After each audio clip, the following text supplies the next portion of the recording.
Rant is a segment where I take a less structured and humorous approach to look at any topic that crosses my mind relating to the subject of anime and manga. It contains my raw, biased opinion and is for the purpose of creating debate and or discussion shows shouldn't be taken too seriously. Got that? Great. Now shut up and listen. If you count yourself as an anime fan, or even if you don't, I'm sure it's common knowledge that anime itself is a very obscure and niche hobby, especially if you live in the West. As a long-time avid anime fan, I wasn't always the most open with my love for anime, and to an extent, I'm still not. Not because I feel ashamed for liking anime, but because as it stands, not many people in my real life actually have much interest in it, and nor do most people for that matter. To put things in perspective, according to Google Trends, something like Attack on Titan, which has taken the anime world by storm, is only just reaching the same amount of interest that One Piece has held this entire time. And this is just a small fraction that a super popular show like The Walking Dead achieves when it's airing. While many people know of anime, those who actually indulge in it are few and far between. But as someone who always tries to promote anime and get as many people into it as possible, I always keep coming back to one question.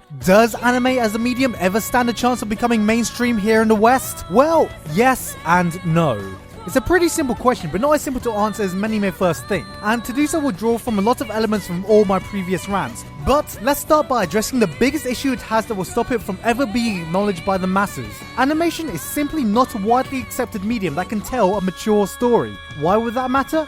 Well, let's look at it this way. If we look at the most popular and critically acclaimed shows coming out of the States, you'd see that nearly all of them are garnered towards a mature audience. The Breaking Bads, The Walking Dead, The Game of Thrones, The Dexters, The Mad Men. All these shows are far from child-friendly. And for anime to ever stand a chance of being acknowledged, I believe that it's this huge untapped audience here that will do it. The problem is that to the Western audience, any piece of animation is simply not an option to tell a mature story, being simply shackled to the word cartoon, given the options of either a children's show or an adult comedy. It's a shame because when I look at my critically acclaimed anime, I don't just see its potential compared to other anime. I see Fate Zero as our answer to Game of Thrones, Baccano comparable to Quentin Tarantino movies, High School of the Dead as a response to The Walking Dead.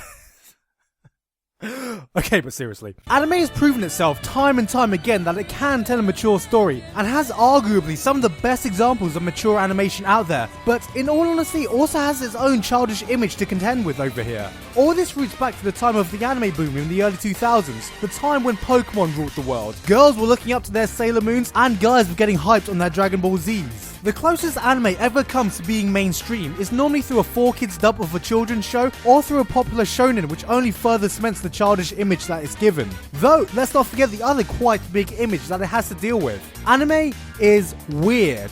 Yes, it is weird. Even among some of the more toned down stories we know anime has, it's still buried between the mountains of moe blob otaku pandering shows coming out every season, and the stuff that would raise eyebrows if you even tried to describe the plot of them. Sure, this is part of the reason we love it, but it's even worse for the public eye because to them, that's all that's seemingly out there. All they see when they look at anime is a clique of odd unsociable nerds watching some bizarre high school girl fetish show, complete with perverse masturbation material with a plot that's pretty much impossible to understand. The public image for anime isn't the greatest, and it's pretty much the same image that hardcore gamers or Star Trek fans had to deal with in the past. And for anime to stand any chance of becoming mainstream, it needs to break out of this preconception the public has of it. And to be honest, I'm not sure if it can yet. Unless we get super lucky and have something like Attack on Titan air on HBO, or Wolf Children get super popular in theaters, we need to look at anime as a whole. As much as we would like to think that there are anime for all ages, honestly, it's not as mature as we make it out to be. Yes, the image of cartoons is highly inaccurate for the diverse medium that anime is, but in terms of primary demographic, it's still mostly for teenagers. It's a rarity for anime to not be set in high school or have high school age characters for their protagonists. Fan service, as I pointed out in my previous rant, is more glorified and plentiful than it ever was, and the genre that is by far the most popular is still the shonen genre. Even in terms of movies, there isn't really anything that can match the top critically acclaimed stuff that Hollywood offers, unless it just falls back to the family-friendly Disney-esque type films, which doesn't really change any preconceptions about animation as a medium of storytelling. As it stands, anime is just not mature enough yet to break out of its pre-existing image of the general populace. There's still too much reliance on stories that revolve around high school, gratuitous fan service in abundance, not enough anime that could appeal to the mature audience, and one Attack on Titan isn't going to change the mass opinion alone. Anime simply is not ready yet. Though that's not to say that it never will be. Recently, there have been snippets of news here and there that hint at a possible feature for anime over here. The highly successful Little Witch Academia Kickstarter campaign, which managed to completely obliterate its Kickstarter goals within days, despite the fact that it did so poorly in Japan, they had to cancel live events due to low ticket sales. This follows news of a live-action action adaptation for Naoki Urasawa's Monster coming to HBO, along with a Toonami revival that so far has pretty much exceeded all expectations. Hollywood, it seems, is also slowly starting to take interest after producing the highly anime-influenced Pacific Rim, even though it did tank domestically, alongside rumours of Leonardo DiCaprio turning down a role in a new Star Wars to work in a Robotech movie with Tobey Maguire, and Warner Brothers announcing a new live-action Death Note movie. The prospects for an increased awareness of anime are certainly looking up, but this actually leads me to my final question. Do we as a fanbase actually want anime to become popular and mainstream? There's an irony in my own personal opinion, since I never would have started this YouTube channel if anime was more popular and I had friends to talk about it with. But just think about it for a second. Imagine a place where people stand around water coolers discussing the newest events in Attack on Titan, where you can walk down the streets with a Madoka Magic t-shirt without having to explain that it's a dark and edgy show, where Fox News are debating the controversial violence portrayed in Elfen Lied. The effect of making something mainstream may seem like a simple case of more popularity equals more money equals better stuff, but things don't always work out like that.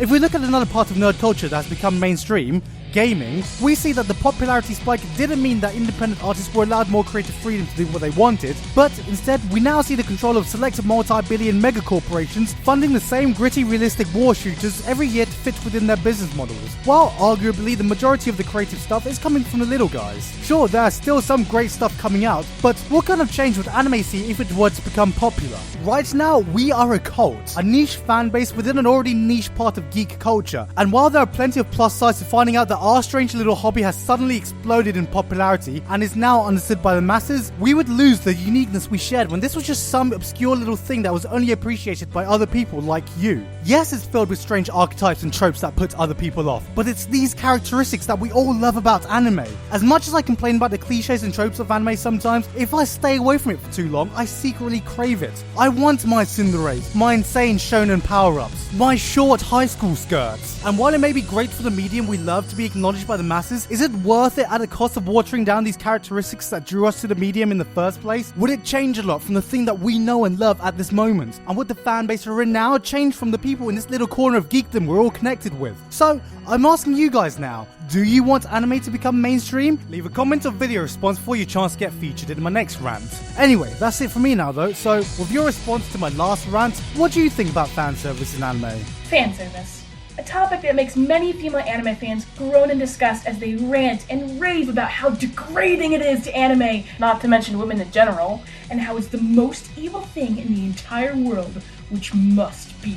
Hey guys, Gigguk here. Now, you may notice I'm somewhere different today, and well, that's because I'm on holiday in Thailand. Why am I in Thailand? Well, because I'm Asian and Thai. Yeah, if you enjoyed this rant, well, be sure to check out my other rants and a featured video for some more interesting discussion videos. And as always, you can find me on Facebook and Twitter in the description below.